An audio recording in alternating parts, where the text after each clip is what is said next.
বলেন কোন দাবিতে আমি মুসলিম রূপে আমাকে দাবি করছি, কোন দাবিতে আপনি আপনাকে মুসলিম রূপে দাবি করছেন?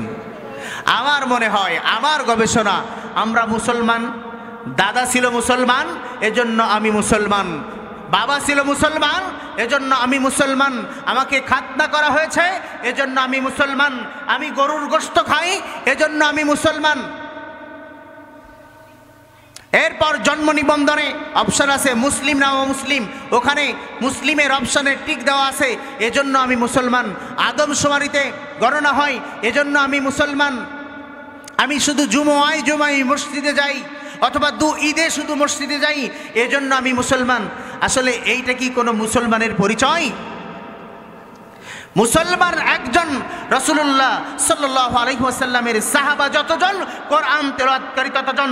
রাসূলুল্লাহ সাল্লাল্লাহু আলাইহি ওয়াসাল্লামের সাহাবা যতজন ততজন মুসল্লি। রাসূলুল্লাহ সাল্লাল্লাহু আলাইহি ওয়াসাল্লামের সাহাবা যতজন ততজন মুজাহিদ। রাসূলুল্লাহ সাল্লাল্লাহু আলাইহি ওয়াসাল্লামের সাহাবা যতজন ততজন কাতিবে হই। যখন রাসূল সাল্লাল্লাহু আলাইহি ওয়াসাল্লাম এমন ব্যক্তিদেরকে নিয়ে একটি সংঘ তৈরি করলেন, একত্রিত হলেন, মুস্তামে হলেন, যখন একত্রিত হলেন সিদ্ধান্ত গ্রহণ করেছেন আল্লাহ তাআলা আসমান থেকে ওই বরকতপূর্ণ জাতির প্রতি রহমত আর সাকিনা অবতীর্ণ করেছেন। সুবহানাল্লাহ বলেন। তাহলে কোন দাবিতে আমি, আপনি, আমাকে, আপনাকে আমরা কিভাবে মুসলিম দাবি করছি? এটা অযৌক্তিক। কি বলেন? অযৌক্তিক। সম্মানিত হাজিরিন, আমরা যদি এই দাবিতে মুসলমানই হতাম, এই দাবিগুলোতে মুসলমানই হতাম, এরকম দুনিয়াতে অনেক অমুসলিম আছে যারা খাতনা করেছে, অনেক অমুসলিম আছে যারা কি করেছে? খাতনা করেছে। অনেক অমুসলিম রয়েছে যারা কোরআন তিলাওয়াত করতে পারে। গিরিশচন্দ্র সেন কোরআন শরীফের অনুবাদ করছে কিনা? মুসলিম না অমুসলিম? অমুসলিম। কি বলেন? অমুসলিম। কোন দাবিতে আমি আমাকে মুসলিম দাবি করছি, আপনি আপনাকে মুসলিম দাবি করছেন, অথচ মুসলমানের কোনো বৈশিষ্ট্য আমার আপনার মাঝে কি নাই? সম্মানিত হাজিরিন, এজন্য আমাদেরকে কোরআন জানতে হবে। বলেন কি জানতে হবে? এখন আলোচনা শুরু হবে কোথা থেকে? কোরআন থেকে। শুনবেন তো ইনশাআল্লাহ? একটু জিকির করেন লা ইলাহা গরম পানি ঠান্ডা হয়ে গেছে, একটু গরম পানি দিন, চা খাওয়া যাবে না। ইল্লাল্লাহ লা ইলাহা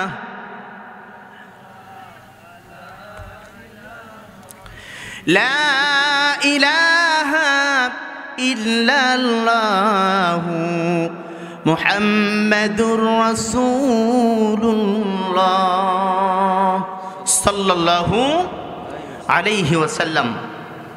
সম্মানিত হাজিরিন, কোরআন আমরা শুনব। কোরআন শোনার আগে আমাদেরকে কিছু নির্দেশনা মানতে হবে। কোরআন শুনতে হলে যে নির্দেশনা আমরা মানব, আল্লাহ তাআলা কোরআনুল কারীমে তা রেকর্ড করেছেন। আল্লাহ তাআলা বলছেন, وَإِذَا قُرِئَ الْقُرْآنُ فَاسْتَمِعُوا لَهُ وَأَنصِتُوا لَعَلَّكُمْ تُرْحَمُونَ। এরশাদ হচ্ছে, যখন তোমাদের সামনে কোরআনুল কারীমের আয়াত তিলাওয়াত করা হয়, কোরআনুল কারীম তিলাওয়াত করা হয়, ফাসতামিউ লাহু, মনোযোগ সহকারে শোনো, ওয়া আনসিতু, চুপ থাকো, লাআল্লাকুম তুরহামুন, তাহলে আল্লাহ তাআলার পক্ষ থেকে তোমরা আশা করা যায়, লাআল্লাহ সম্ভবত আশা করা যায় আল্লাহ তাআলার পক্ষ থেকে তোমরা রহমত পেতে পারো। আল্লাহ তাআলার পক্ষ থেকে আমরা যদি রহমত পেতে চাই, কোরআন তেলাওয়াত শুনতে হবে মনোযোগ সহকারে, আর চুপ থাকতে হবে। তাহলে ইবাদত হবে। কি হবে? ইবাদত হবে। মুহাম্মদ রাসূলুল্লাহ সাল্লাল্লাহু আলাইহি ওয়াসাল্লাম বলেছেন, ইস্তামাআ কওমান বাইতুম মিন বুয়ুতিল্লাহ ইয়াতলুনা কিতাবাল্লাহ ওয়া ইয়াতাদারাসানাহু নাযালাত আলাইহিমুস সাকিনাহ ওয়া গাশিয়াতুমুর রাহমাহ হাফাত আলাইহিমুল মালায়েকা। ওয়া আখিরু হাদিস মুহাম্মদ রাসূলুল্লাহ সাল্লাল্লাহু আলাইহি ওয়াসাল্লাম বলেছেন, যখন কওমের লোকেরা একত্রিত হয় আর কুরআনুল কারীম থেকে তিলাওয়াত করে, বলেন কোথা থেকে তিলাওয়াত করে? কুরআনুল কারীম থেকে তিলাওয়াত করে। ইয়াতলুনা কিতাবাল্লাহ ওয়া ইয়াতাদারাসানাহু, এবং তার ব্যাখ্যা বিশ্লেষণ মানুষের সামনে পেশ করা হয়। কেউ বা ব্যাখ্যা বিশ্লেষণ করে আর কেউ তা শ্রবণ করে। নাযালাত আলাইহিমুস সাকিনাহ, আল্লাহ তাআলা তখন যারা আলোচনা করে আর যারা শ্রোতা, আল্লাহ তাআলা সকলের উপরে সকিনা অবতীর্ণ করেন। বলেন কি অবতীর্ণ করেন? সকিনা। সকিনা এর ব্যাখ্যা আসছে, সকিনা হলো অনাবরত বাধাহীন ভাবে যে রহমত আল্লাহ তাআলার পক্ষ থেকে অবতীর্ণ হতে থাকে। হযরত আলী রাদিয়াল্লাহু তাআলা বের হলেন ঘর থেকে, রাসূলুল্লাহ আহ্বান করেছেন কোন একটি বিষয়ে আলোচনা হবে। হযরত ফাতিমার ঘর থেকে ওই স্থানটি দেখা যায়। আলী রাদিয়াল্লাহু তাআলা রাসূলের আহ্বানে ঘর থেকে বের হয়ে অন্যান্য সাহাবাদেরকে নিয়ে যখন মসজিদে নববীর নিকটবর্তী স্থানে যখন আলোচনা শুরু করলেন, হযরত ফাতিমা ঘর থেকে দেখেন হঠাৎ করে আকাশের মধ্যে মেঘ হয়ে গেল। কি হলো? মেঘ হলো। মেঘ হলো তো বৃষ্টি বর্ষণ শুরু হয়ে গেল। দীর্ঘ সময় পরে হযরতে ফাতিমা ঘর থেকে গামছা তোয়ালে বের করে স্বামীর জন্য অপেক্ষায় আছেন। ইতিপূর্বে স্বামী তো আমার ঘর থেকে বের হয়েছেন, এখন বুঝি ফিরে আসবেন। তিনি বৃষ্টিতে ভিজেছেন, এই তোয়ালে দ্বারা তিনি তার শরীরকে মুছবেন, নাহলে ঠান্ডা জ্বর লেগে যেতে পারে। বলুন ঠিক না ঠিক? হযরত আলী রাদিয়াল্লাহু তাআলা ঘরে ফিরে এলেন। হযরত ফাতিমা তোয়ালে নিয়ে স্বামীর কাছে যখন তুলে দিলেন, স্বামী আপনার গা মুছুন। ফাতিমা বলছেন, আমি দেখতে পেলাম আমার স্বামীর গায়ের পোড়া শুকনা, আমার স্বামীর গায়ের পোশাক একটু ভিজা নাই। আমি জিজ্ঞাসা করলাম, আপনি কি ওই মজমায় ছিলেন না যেখানে বৃষ্টি নেমেছে? কি নেমেছে? বৃষ্টি। হযরত আলী রাদিয়াল্লাহু তাআলা বলেন, আমি কি কখনো তোমার কাছে মিথ্যা বলেছি? ফাতিমা বলেন, না, আপনি কখনো মিথ্যা বলেন নাই। আলী বলেন, আমি অবশ্যই এখানে ছিলাম, কেন তুমি আমাকে কথা বলছো, জিজ্ঞাসা করছো?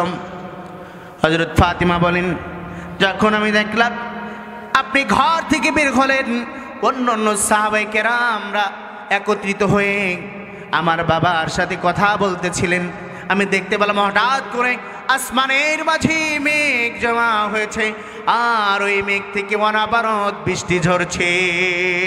হযরত আলী বলেন, এর ব্যাখ্যা আপনার বাবা জনাবে মুহাম্মদুর রাসূলুল্লাহ সাল্লাল্লাহু আলাইহি ওয়াসাল্লাম আগেই বলে দিয়েছেন, যেখানে কোনো কোরআন তেলাওয়াত করা হয় আর কোরআনের ব্যাখ্যা বিশ্লেষণ করা হয়, ইসলামী আলোচনা করা হয়, সেমিনার সিম্পোজিয়াম হয়, যেখানে ওয়াজ মাহফিল হয়, তাফসীর মাহফিল হয়, ওই জায়গায় আল্লাহ তাআলা আসমান থেকে অনাবরত রহমত বর্ষণ করতে থাকে, যে রহমতের নাম হলো নাযালাত আলাইহিমুস সাকিনা। কি বলেন? সাকিনা। ওয়া গাশিয়াতুমুর রাহমাহ, আল্লাহর রহমত তাদেরকে ঘিরে ধরে, ঘিরে রাখে। হাফাত আলাইহিমুল মালায়েকা, আল্লাহ তাআলা একদল ফেরেশতা সেখানে পাঠাইয়া দেন। এই মুহূর্তে আমরা ফেরেশতাদের নজরদারিতে আছি। কাদের নজরদারিতে আছি বলেন? ফেরেশতাদের নজরদারিতে আছি। হাদিসে আসছে এরকম ফেরেশতারা দাঁড়াইতে দাঁড়াইতে দাঁড়াইতে দাঁড়াইতে আসমান পর্যন্ত আমাদেরকে ঘিরে দাঁড়িয়ে আছে, আর আল্লাহ তাআলার সাথে জল্পনা গল্প হচ্ছে। আল্লাহ বলছেন, ও আমার ফেরেশতারা, ওই যে দেখো তল্লাবাড়িয়া ক্যাডেট মাদ্রাসার ময়দানে আমার কিছু সকল পাগল পাড়া বান্দারা বসে আছে। কেন তারা বসে আছে? তারা কি বলে, কি চায়? ফেরেশতারা বলে, আল্লাহ আপনি হচ্ছেন আলিমুস সুদূর, আলিমুল গায়ব। আল্লাহ আপনি সব জানেন, সব আপনার জানা, কেন আপনি জিজ্ঞাসা করছেন? আল্লাহ বলেন, ফেরেশতারা তারা কি বলছে আমার শুনতে বড় ইচ্ছা হয়, তোমরা বলো বলো তারা কি বলছে। আল্লাহ তাআলার কাছে ফেরেশতারা যখন বলতে থাকে আল্লাহ, তারা ওই ময়দানের বসে কোরআনুল কারীমের আলোচনা শুনছে। কখনো কখনো তারা তোমার তাসবিহ জপছে, কখনো সুবহানাল্লাহ, কখনো আলহামদুলিল্লাহ, কখনো আল্লাহু আকবার, কখনো আউযু বিল্লাহ নাউযু বিল্লাহ বলছে। আল্লাহ বলেন, আমার বান্দারা তারা এগুলো কেন বলছে? বলছে আল্লাহ তারা তোমার কাছে ক্ষমা চায়, ক্ষমা চায় আর জাহান্নামের আগুন থেকে রক্ষা চায়, মুক্তি চায়। ও ফেরেশতারা, তারা কি আমার জাহান্নাম দেখেছে? ফেরেশতারা বলে, আল্লাহ আল্লাহ তারা দেখে নাই, কোরআনুল কারীমে যার বর্ণনা আসছে তারা শুনেছে, আর এই জন্য তাদের চোখ দিয়ে পানি পড়ছে, তারা একাগ্র চিত্তে আলোচনাগুলো শুনছে। আল্লাহ বলেন, তুমি ঘোষণা করে দাও, ও ফেরেশতারা তোমরা ঘোষণা করে দাও, আমি আমার ওই বান্দার জীবনের গুনাহ মাফ করে দিয়ে তাদের উপরে কোরআনের বরকতে আযাব আসবে না, কোরআনের বরকতে তাদের জীবনের গুনাহ আমি মাফ করে দিলাম। আর কিসের জন্য? ফেরেশতারা তখন বলে, ও আল্লাহ তারা জান্নাত চায়। কি চাই বলেন? জান্নাত চাই। ফেরেশতারা যখন বলে, ও আল্লাহ তারা জান্নাত চাই, আল্লাহ বলেন, ও আমার ফেরেশতারা তারা কি জান্নাত দেখেছে? তারা কি জান্নাত দেখেছে? আল্লাহ তাআলা বলেন, ফেরেশতারা বলেন, না আল্লাহ তারা জান্নাত দেখে নাই, কোরআনুল কারীম থেকে শুনেছে, তিলাওয়াত করেছে, বুঝেছে, আর সেইটার আশা তারা করছে। আল্লাহ তাআলা বললেন, তারা আমাকে দেখে নাই, আমার জাহান্নাম দেখে নাই, আমার জান্নাত দেখে নাই, না দেখে আমাকে বিশ্বাস করে জাহান্নামের আগুন থেকে পানা চায় আর জান্নাতের আশা করে। ও ফেরেশতারা তোমরা সাক্ষী থাকো, আমি আমার ওই বান্দাদেরকে মাফ করে দিলাম, আর কাল আদালতে আখিরাতে বিচার শেষে ওই জনসমুদ্রকে আমি জান্নাতে ঢুকাই দেব। বলুন সুবহানাল্লাহ, লা ইলাহা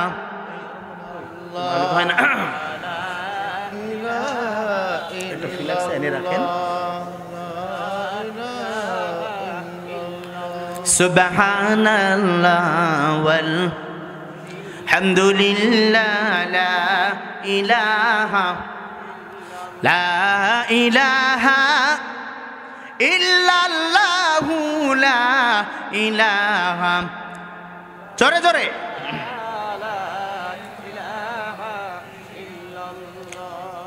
লা ইলাহা, ও লা ইলাহা, লা ইলাহা, লা ইলাহা, লা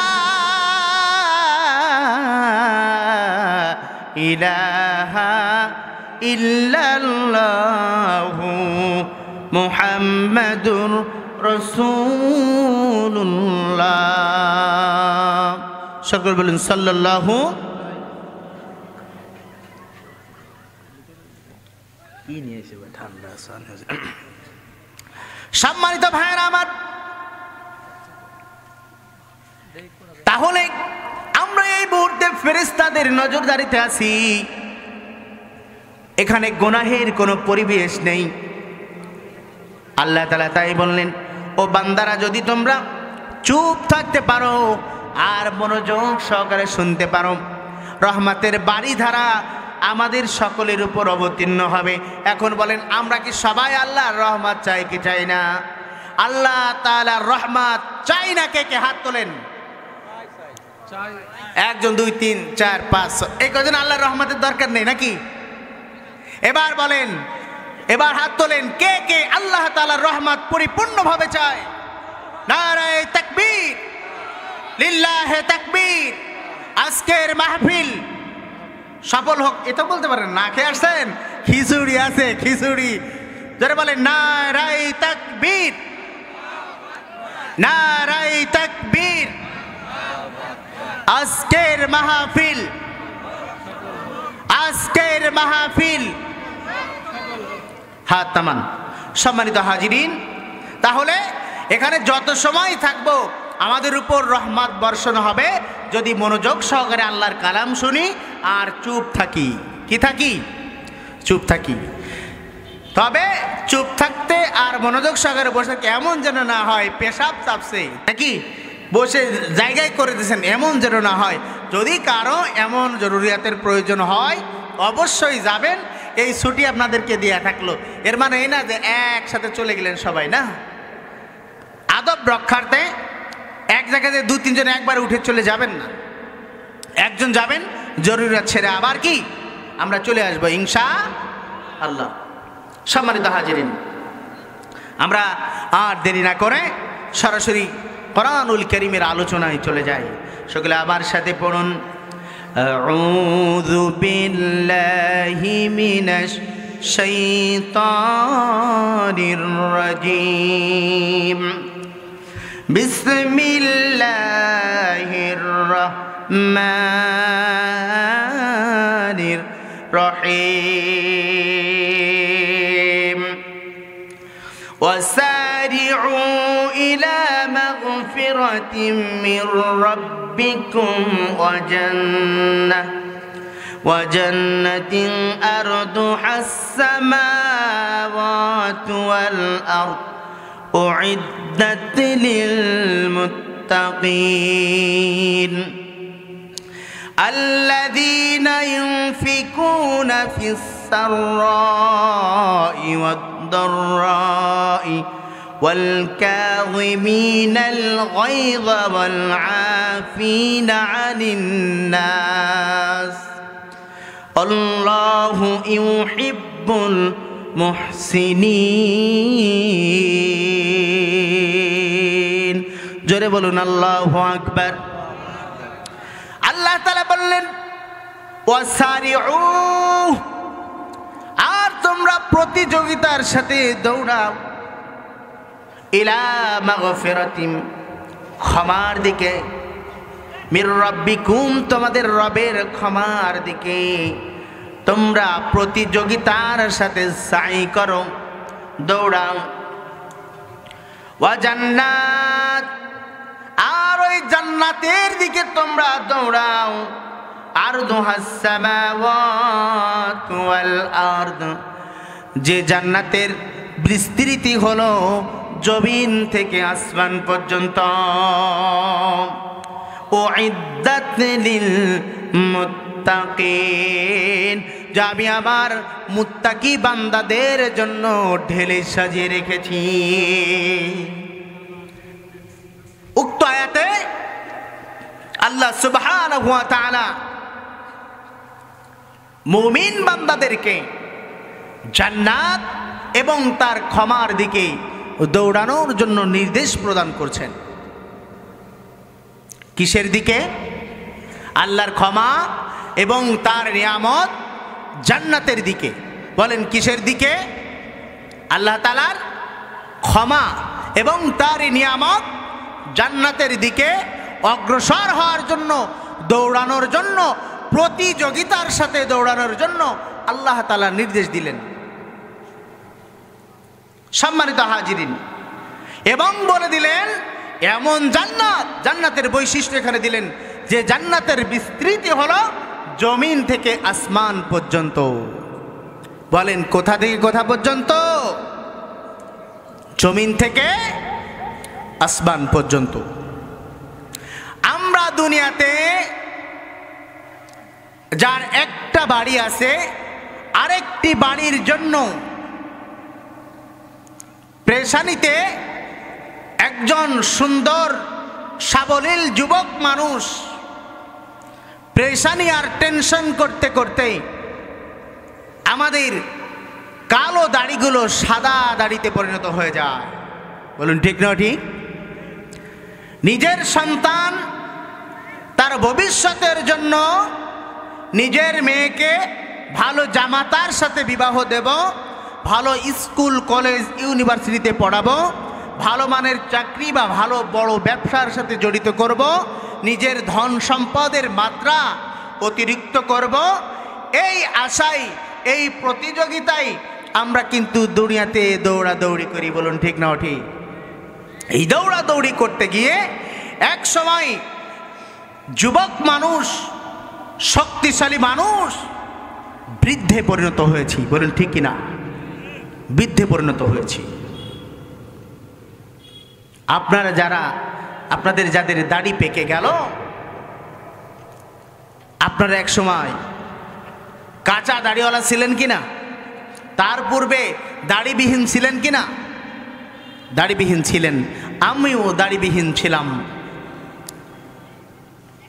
দুনিয়ার এই ঘর সংসারের আশায় অতিরিক্ত টেনশনের কারণে আগেই আমাদের চুল দাড়ি পেকে যায়। শুধুমাত্র দুনিয়ার পেরেশানির কারণেই এই চুল দাড়িগুলো অতীব তাড়াতাড়ি পেকে যায়। সবার দাড়ি পাকবে, সবার চুলই পাকবে, তবে অতিরিক্ত টেনশনের কারণে, অতিরিক্ত ধান্দাবাজির কারণে অতি দ্রুত পেকে যায়। মানুষ, চিকিৎসা বিজ্ঞানীর প্রমাণ করেছে যে মানুষ যত বেশি টেনশন করে ওই মানুষের চুল দাড়ি অতি তাড়াতাড়ি পেকে যায়, অথবা মাথা থেকে চুলগুলা ঝরে যায়, চোখে কম দেখে। এমন টেনশন আল্লাহ তাআলা তার মধ্যে ঢুকিয়ে দেন যে টেনশন করতে করতে করতে করতে হঠাৎ এক সময় স্ট্রোক করে। কি করে? অনেক সময় ব্রেন স্ট্রোক, অনেক সময় প্রেশার হাই হওয়ার কারণে হার্ট স্ট্রোক হয়ে যায়। বলুন ঠিক না ঠিক? এই যে যত পেরেশানি, যত পরিশ্রম, এগুলো কিসের জন্য? দুনিয়ার জন্য। বলেন কিসের জন্য? দুনিয়ার জন্য। এরকম টেনশন পেরেশানি করে আমরা কি পেয়েছি? দুনিয়াতে আল্লাহ তাআলা যে জাতিকে সবচেয়ে বেশি সম্পদ দিয়েছিলেন, ওই জাতি কিন্তু পৃথিবী থেকে বিলুপ্ত হয়ে গেছে। যে জাতিকে সবচেয়ে বেশি শক্তি আল্লাহ তাআলা দিয়েছিলেন, ওই শক্তিশালী জাতিও কিন্তু এই পৃথিবী থেকে বিলুপ্ত হয়ে গেছে। যে জাতিকে আল্লাহ তাআলা তুখর ব্রেন আর মেধা দান করেছিলেন, শারীরিক যোগ্যতা, শক্তি, সাহস দান করেছিলেন, এমন জাতি ওই পৃথিবীতে ছিল, তাদেরকেও আল্লাহ তাআলা নিয়ে গেছেন। আমরা মানুষ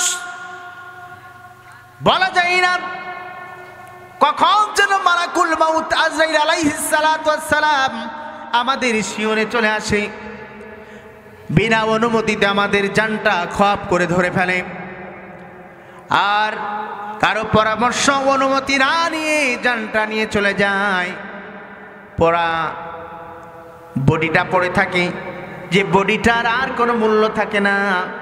ঘরের দামি দামি আসবাবপত্র, দামি দামি খাট আর বিছানার মধ্যে এই লাশটার জায়গা পায় না। সন্তানাদিরা, আপনজনেরা, প্রতিবেশীরা, নিজের ছেলে মেয়েরা ধরে ধরে মসজিদ থেকে 4 পায়া বিশিষ্ট খাটিয়া এনে জমিনের মধ্যে, বাড়িতে খাটিয়ার মধ্যে, উঠানার এক পাশের মধ্যে রেখে দেয়। বলুন ঠিক না ঠিক?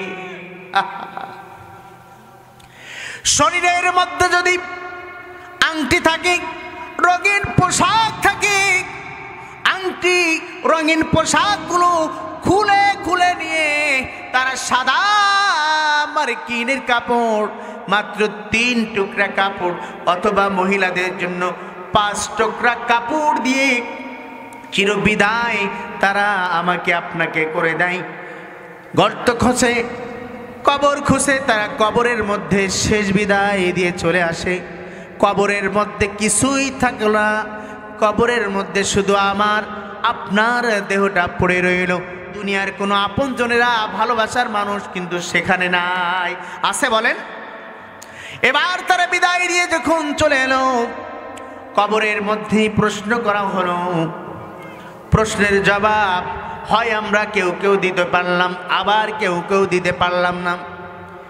এক পর্যায়ে কি হলো, হয় জান্নাতের কুণ্ডলী,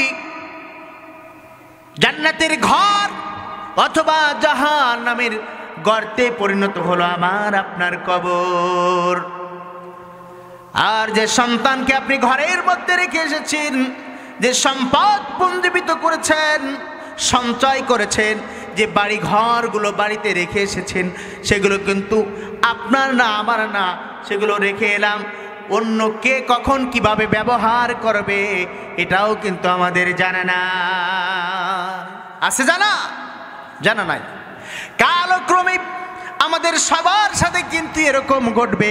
ও আমার প্রিয় ভাইয়েরা, যদি চক্ষুকে একটু বন্ধ করি আর চিন্তা করি, আমার মনে হয় সকলের চিন্তার রেখায় এইটা স্পষ্ট হয়ে ছবি হয়ে দেখা দিবে।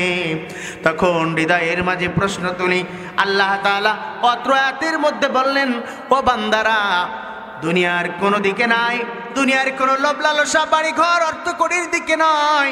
ওয়াসারিউ ইলা মাগফিরাহ, ওয়াসারিউ ইলা মাগফিরাহ, তোমরা দৌড়াও দৌড়াও দৌড়াও, প্রতিযোগিতার সাথে দৌড়াও তোমার রবের ক্ষমা পাওয়ার জন্য। কিসের জন্য? ক্ষমা পাওয়ার জন্য। আমরা কি ক্ষমা পেতে চাই? জোরে বলেন, আমরা কি ক্ষমা পেতে চাই? আল্লাহ তাআলার কাছে ফরিয়াদ থাকবে, হাই বাড়ি তাআলা, আমাদের সকলকে তুমি মাফ করে দাও। এই কোরআনের ময়দান থেকে আমরা সকলেই আজকে ওয়াদা করব, আমরা দৌড়াবো শুধু জান্নাতের দিকে আর আল্লাহর ক্ষমার দিকে। এরপর আল্লাহ বললেন, ও বান্দা, আর প্রতিযোগিতার সাথে তুমি দৌড়াও, জান্নাত, জান্নাতের উদ্দেশ্যে দৌড়াও। আরদুহাস সামাওয়াত ওয়াল আরদ, যে জান্নাতের বিস্তৃতি হলো জমিন থেকে আসমান পর্যন্ত। এই পৃথিবীতে সবচেয়ে বড় বিল্ডিং যেটি 130 তলা বিশিষ্ট। বলেন কয় তলা? 130 তলা। 130 তলা বিল্ডিং, তাও এই জমিনের মধ্যে। বলেন আসমান থেকে জমিন পর্যন্ত যে বিস্তৃতি, যে ফাঁকা জায়গা, 130 তলা বিল্ডিং, তার কি 100 ভাগের 1 ভাগ, 1000 ভাগের 1 ভাগ? আল্লাহ তাআলা বললেন, ও বান্দা, কিসের দিকে দৌড়াও, কিসের প্রতি তোমার এত প্রতিযোগিতা? তোমার প্রতিযোগিতা তো থাকার দরকার তোমার রবের ক্ষমার দিকে, আর ক্ষমার মাধ্যমে ওই জান্নাতিন, ওই জান্নাতের দিকে, যার প্রতিশ্রুতি দিয়েছেন, যার বর্ণনা আল্লাহ দিলেন, যে জান্নাতের বিস্তৃতি জমিন থেকে আসমান পর্যন্ত। আমরা এমন জান্নাত পাইতে চাই কি চাই না? যারা বলেন, আমরা এমন জান্নাত পাইতে চাই কি চাই না? এমন জান্নাত যদি আমরা পাইতে চাই, আল্লাহ তাআলা বললেন, এর পরের আয়াতে কি বললেন? আমরা সেদিকে যাব। আল্লাহ বললেন, এই যে জান্নাতের কথা বললাম, এই জান্নাত উইদ্দাত লিল মুত্তাকিন, আমি মুত্তাকি বান্দার জন্য এই জান্নাতগুলো সাজিয়ে রেখেছি।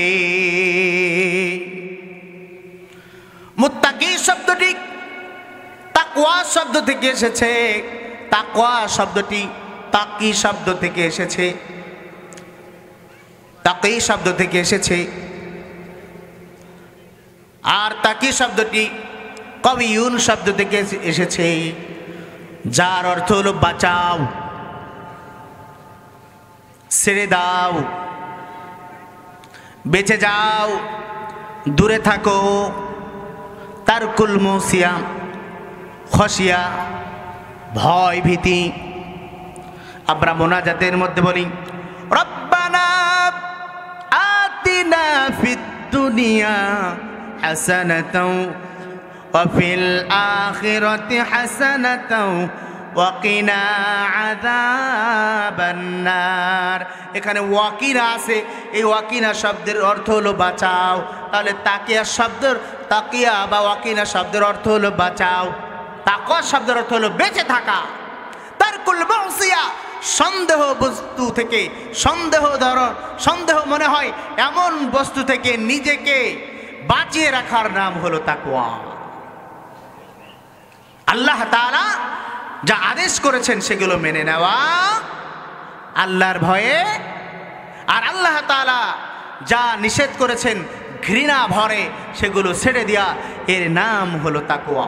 কোরআনুল কারীমে অসংখ্য আয়াত বলা যাবে তাকওয়ার উপরে। কিসের উপরে? তাকওয়ার উপরে। আল্লাহ তাআলা এখানে যে তাকওয়ার কথা বললেন, আল্লাহকে ভয় করার কথা আল্লাহ তাআলা বললেন। আল্লাহ বললেন মুত্তাকি বান্দা হলো তারা আল্লাযীনা ইউনফিকুনা ফিস সাররাই ওয়াদ দাররা। আল্লাযীনা, যারা ইনফিকুনা ব্যয় করে, খরচ করে, ফিস সাররাই ওয়াদ দাররাই, সচ্ছল অবস্থায় আর অসচ্ছল অবস্থায়। সচ্ছলতা অসচ্ছলতা আপনারা কি বুঝেছেন নাকি সচ্ছলতা অসচ্ছলতা ব্যাখ্যা করতে হবে? স্বাভাবিক বাংলা কথা, সচ্ছল আর অসচ্ছল উভয় অবস্থায় আল্লাহ তাআলার পথে যা এক পাশ দিয়ে যায় আর এক পাশ দিয়ে বের হয়ে যায়। সম্পদ হবে এমন যা আল্লাহ তাআলা দিয়েছেন, ওয়া মিম্মা রাযাকনাহুম ইউনফিকুন, ও মানুষেরা যা আমি তোমাদেরকে দিলাম রিজিক হিসাবে, ইউনফিকুন, তা ব্যয় করে দাও। কি করে দাও? ব্যয় করে দাও।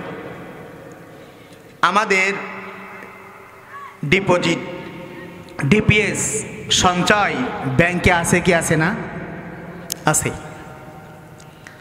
প্রতি মাসে চাকরির বা ব্যবসায়ের অতিরিক্ত যে অংশটি আমাদের পারিবারিক কাজে প্রয়োজনীয়তা ব্যতি রেখে অবশিষ্ট যা থাকে আমরা সঞ্চয়ে রেখে দিই। কোথায় রেখে দিই? সঞ্চয়ে রেখে দিই। যখন কোনো মানুষ আমার আপনার দ্বারস্থ হয় তখন মানুষের সামনে আমরা কেঁদে দিই, কি করে দেব ভাই, কোথায় পাবো ভাই, কি করে দিতে পারি, আমার তো নাই, আমার নিজেরও তো চলে না। অথচ আল্লাহ বললেন ওয়া মিম্মা রাযাকনাহুম ইউনফিকুন, তারাই তো সঠিক পথ পেয়েছে যাদেরকে আমি রিজিক দিয়েছি, আর রিজিক থেকে তারা আল্লাহ তাআলার রাস্তায় ব্যয় করে দেয়। কি করে দেয়? ব্যয় করে দেয়। বলেন আমার আপনার সম্পদের কত অংশ আমরা ব্যয় করলাম? আল্লাহ তাআলা ফসলের যাকাত রাখলেন ওসর।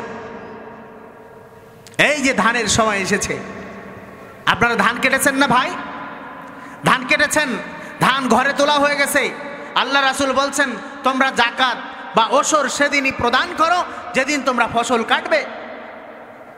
ফসল কাটা শেষ, এই সময় তো আপনাকে সেচ দিয়ে যদি ধান উৎপাদন করে থাকেন, অতিরিক্ত খরচ যদি আপনার হয়ে থাকে, তাহলে পরিবারের প্রয়োজনীয় খাবার রেখে প্রতি 20 মনে আপনাকে 1 মণ আল্লাহর রাস্তায় দিয়ে দিতে হবে। কার রাস্তায় বলেন? আল্লাহর রাস্তায় দিয়ে দিতে হবে। আর যদি আল্লাহর দেওয়া বৃষ্টিতে অল্প সারে যদি হয়ে যায়, ভালো ফলন যদি হয় অল্প খরচে, তাহলে 10 মণে আপনাকে 1 মণ আল্লাহর রাস্তায় দিয়ে দিতে হবে। প্রতি বছর একবার হিসাব করে, পূর্ণ সম্পদের হিসাব করে আপনাকে যাকাত দিয়ে দিতে হবে। রমজানুল মুবারক শেষে আপনাকে সাদকাতুল ফিতর আদায় করতে হবে। আল্লাহর রাস্তায় আপনাকে প্রয়োজন যখন হবে, যখনই আপনার কাছে আবেদন করা হবে, নিবেদন করা হবে, চাওয়া হবে, আল্লাহ বললেন ইনফিকুনা ফিস সাররাই ওয়াদ দাররা, অল্প থাক অল্প দেব, বেশি আছে বেশি দেব। এটাই একজন মুত্তাকি আর জান্নাত ওয়ালা ব্যক্তির পরিচয়। বলেন আমরা কি জান্নাতে যেতে চাই? আমরা জান্নাতে যেতে চাই শুধুমাত্র দুটো সিজদা দিয়া অথবা ভিক্ষুককে 2-1 টাকা দিয়া, আর অতিরিক্ত সব আমার সন্তানের জন্য অতিরিক্ত রেখে আমরা জান্নাতে যেতে চাই। অথচ যে সম্পদ আপনি ব্যাংকে রাখলেন, বলেন এই ব্যাংক ডাকাতি হয়ে যাওয়ার সম্ভাবনা আছে কি নাই? আগুন ধরে পুড়ে যাওয়ার সম্ভাবনা আছে কি নাই? আছে, আছে। প্রাকৃতিক দুর্যোগে এই ব্যাংক মাটির নিচে ধসে যাইতে পারে কিনা? পারে। যদি আল্লাহ তাআলাকে কর্জে হাসানা দেওয়া হয়, আল্লাহ তাআলা বহু গুণে তা আমাদেরকে ফেরত দেবেন। আমরা কি আল্লাহ তাআলাকে কর্জে হাসানা দিতে চাই ভাই? তাহলে আজকে যে মাহফিলের উদ্যোগে এই কোরআনের আয়োজন, এই হাদিসের আয়োজন, এই আলোচনার আয়োজন, আমরা এই মাদ্রাসার প্রয়োজনে যখন যা কিছু প্রয়োজন আমরা সকলে দেব তো ইনশাআল্লাহ। বলেন নারায়ে তাকবীর। জিকির করি লা ইলাহা। ভালো আছেন? শরবত খালাম।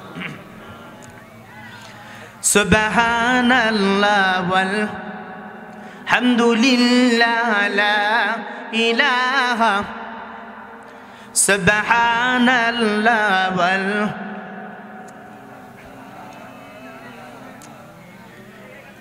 আমার ভাইরা যে কালিমা পড়ছি এই কালিমার জন্য খাব্বাব ইবনে আরাত রাদিয়াল্লাহু তাআলা আন তিনি মরুভূমির মধ্যে মক্কায়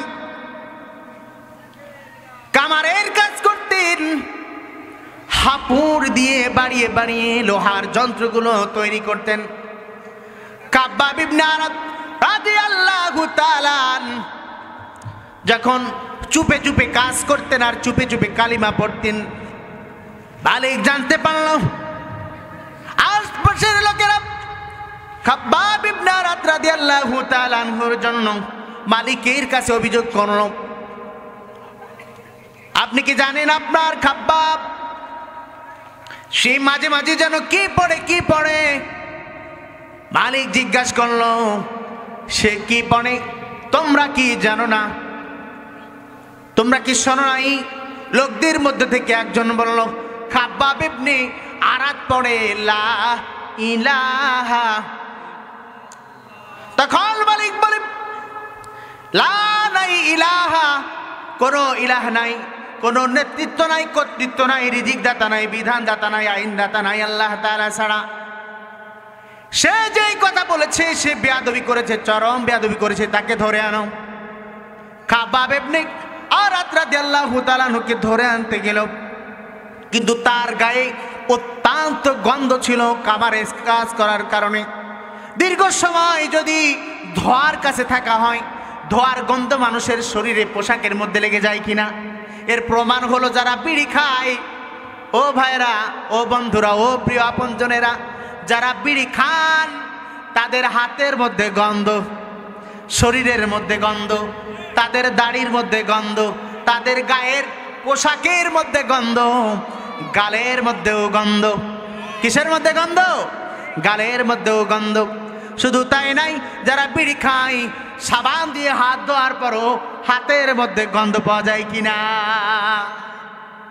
খাব্বাব ইবনে আরাত দীর্ঘ সময় কামারের কাজ করার কারণে শরীরের মধ্যে গন্ধ। লোকেরা ধরতে গেছে, যে দেখেছে গন্ধ ধরে নাই, আবার মালিকের হুকুম, আবার আসছে, সে আসছে না, তার গায়ে প্রচুর গন্ধ, আপনি আসেন। মালিক এবার এসে দেখলো যে আসলে সে চুপি চুপি পড়ছে লা ইলাহা ইল্লাল্লাহ। বলা হলো খাব্বাব তুমি কি জানো এই কালিমা পড়ার কারণে তোমার কি হতে পারে? বলল না, আমার জানা নাই কালিমা পড়ার কারণে কি হতে পারে। মালিক তখন লোহার যেগুলো আগুনের মধ্যে লোহার যন্ত্রপাতিগুলো ছিল ওগুলো এনে খাব্বাব ইবনে আরাত রাদিয়াল্লাহু তাআলা আনহুর মাথার মধ্যে চেপে দেওয়া হলো আর বলা হলো যদি তুমি এই কালিমা না ছাড়ো তোমাকে এভাবেই দুনিয়া থেকে বিদায় করে দেওয়া হবে। খাব্বাব ইবনে আরাত রাদিয়াল্লাহু তাআলা তিনি কোনোভাবেই টেনশন করেন নাই, চিন্তা করেন নাই, তিনি একাগ্র চিত্রে পড়েছিলেন লা ইলাহা ইল্লাল্লাহু মুহাম্মাদুর রাসূলুল্লাহ। আমাদের কালিমা আর খাব্বাব ইবনে আরাতের কালিমা, আমাদের কালিমা আর হযরত বেলালের কালিমা, আমাদের কালিমা আর হযরত আম্মার ইবনে ইয়াসার তার মা সুমাইয়া রাদিয়াল্লাহু তাআলা আনহার কালিমা কখনো এক হতে পারে না। আমাদের কালিমা হলো মুখ দিয়া, কিন্তু বাস্তবে কালিমার কোনো সঠিক ব্যাখ্যা আমল আমাদের ভিতর নাই। আছে বলেন? নাই। কালিমার সঠিক ব্যাখ্যা যদি এই পৃথিবীতে থাকতো তাহলে বলেন এই আসমান কার? জোরে বলতে হবে আসমান কার? এই জমিন কার? আমাদেরকে রিজিক দেন কে? প্রতিনিয়ত মানুষকে বেঁচে থাকার জন্য যত উপায় উপকরণ উপাদানগুলো আছে এগুলো কে দেন? যিনি খাওয়ান, যিনি পড়ান, যিনি জীবন দেন, যিনি মৃত্যু দেন। এই জমিন যার, আমরা কথা বলি যার সাহায্যে, যার শক্তিতে, যিনি আমাদেরকে দয়া করেছেন, মায়া করেছেন, ওই আল্লাহ তাআলার বিধান এই জমিনে কার্যকর হোক। আমরা কি সবাই চাই কি চাই না ভাই?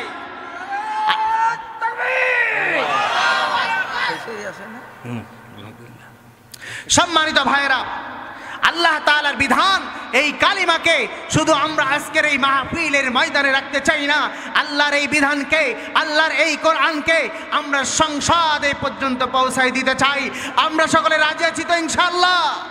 সংসদে এই কোরআনকে পৌঁছে দেওয়ার জন্য, সংসদে এই কোরআনকে পৌঁছে দেওয়ার জন্য আমাদের কিছু সংখ্যক লোককে আল্লাহ তাআলার রাস্তায় অগণিত অজস্র ধারায় আমাদেরকে আল্লাহর রাস্তায় ইনফাক ফি সাবিলিল্লাহ ব্যয় করতে হবে, অর্থ দিতে হবে, সম্পদ দিতে হবে, প্রয়োজনীয় জীবন দিতে হবে।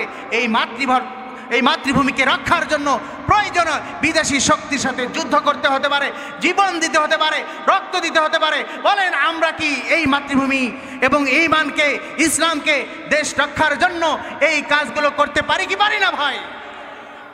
আমরা যদি পারি তাহলে আমরা খাঁটি মুমিন, আল্লাহ তাআলা আমাদেরকে মাফ করে দিবেন আর ওই জান্নাত দিবেন যার বিস্তৃতি জমিন থেকে আসমান পর্যন্ত। সকলে বলুন সুবহানাল্লাহ। আল্লাহ তাআলা তারপরে বললেন ওয়াল কাযিবিনাল গায়যা ওয়াল আফিনা আনিন নাস। ওয়াল কাযিমিনাল গায়জ, যারা তাদের রাগকে সংবরণ করে, রাগকে মিটিয়ে ফেলে। ভাই বলেন দুনিয়াতে চলতে গেলে আমাদের বিভিন্ন প্রকার রাগ হয় কি হয় না? আর যত রাগ আমাদের হয়, এই রাগ হওয়ার অধিকাংশ কারণ হলো ব্যক্তিগত স্বার্থ। নিজের ব্যক্তিগত স্বার্থের কারণে,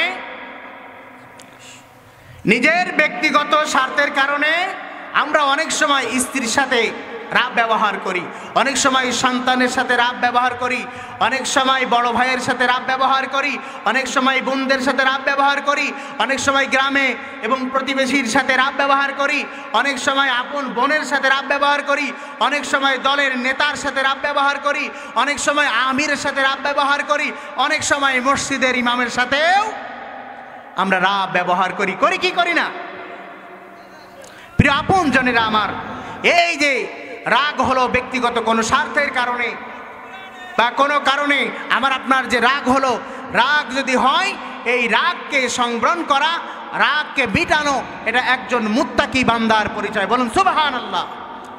আমরা আমাদের রাগকে সংবরণ করব তো কিসের জন্য? অত্যন্ত গুরুত্বপূর্ণ জমিন থেকে আসমান পর্যন্ত বিস্তৃতি ওই জান্নাতের জন্য। সকলে বলেন নারায়ে তাকবীর, নারায়ে তাকবীর। আল্লাহ তাআলা এখানে মুত্তাকি বান্দার পরিচয় ধরে ধরলেন। এক নম্বরে যারা আল্লাহ তাআলার রাস্তায় সচ্ছল অসচ্ছল উভয় অবস্থায় আল্লাহ তাআলার রাস্তায় ব্যয় করে, এরপর যারা রাগকে সংবরণ করে, এরপর আল্লাহ বললেন ওয়াল আফিনা আনিন নাস, যারা মানুষকে মাফ করে দেয় আল্লাহ তাআলা তাদেরকে এমন জান্নাত দান করবেন যে জান্নাতের বিস্তৃত হলো জমিন থেকে আসমান পর্যন্ত। বলুন সুবহানাল্লাহ।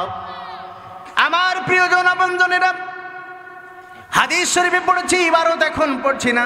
হাদিসের অর্থ হলো আল্লাহ রাসূল সাল্লাল্লাহু আলাইহি ওয়াসাল্লাম তার একজন সাহাবাকে বলছেন, রাসূলের সাহাবা বললেন, ইয়া রাসূলুল্লাহ, আমার মধ্যে এমন একটি বৈশিষ্ট্য আছে।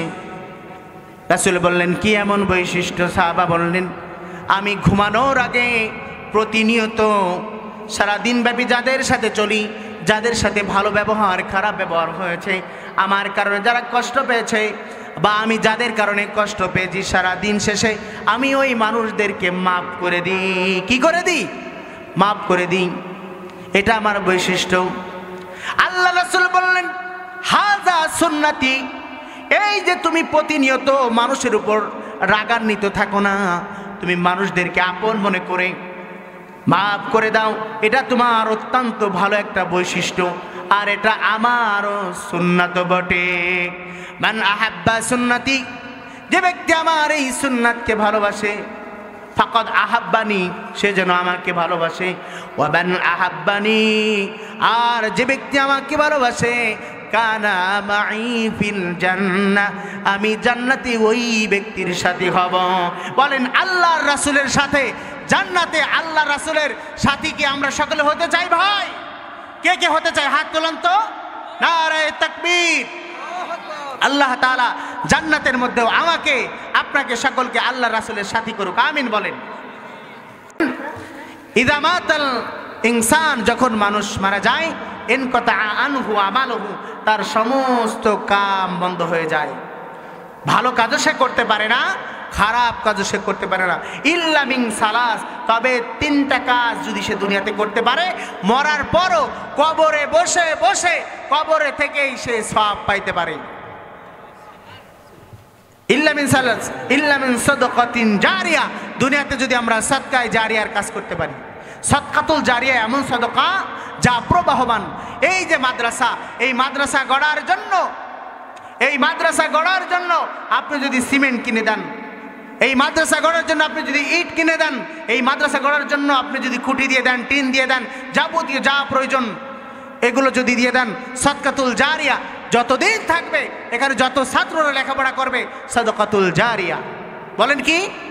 সাদকাতুল জারিয়া। আপনি যেন একটা বৃক্ষ রোপণ করলেন, এই বৃক্ষ থেকে যত পশু পাখিরা ফল খাবে, যত মানুষ ছায়া আশ্রয় করবে, সবগুলো সাদকাতুল জারিয়া। একটি নলকূপ স্থাপন করলেন, যত মানুষ যত প্রাণী পানি খাবে, সব সাদকাতুল জারিয়া। এমন সাদকাতুল জারিয়ার কাজ আমরা দুনিয়াতে করতে পারি কিনা ভাই? আমরা এই মাদ্রাসায় আজকে অংশগ্রহণের মাধ্যমে দেখিয়ে দেব, আমরা কবরে বসেও সওয়াব পেতে চাই, আল্লাহর দেয়া নিয়ামত প্রাপ্ত ওই জান্নাত পেতে চাই। সকলে বলুন আমিন। এবার বলা হচ্ছে ইলমান মা ইয়ান্তাফিউ বিহা, এমন ইলম, এমন জ্ঞান অথবা জ্ঞানের উপকরণ কিনে দেওয়া, যেটা কিনে দেওয়ার মাধ্যমে আমরা সওয়াব পাইতে পারি কবরে বসে বসে। যেটা হতে পারে মাদ্রাসার ছাত্রদের কিতাব প্রয়োজন, আমার পকেট থেকে আমি কিতাব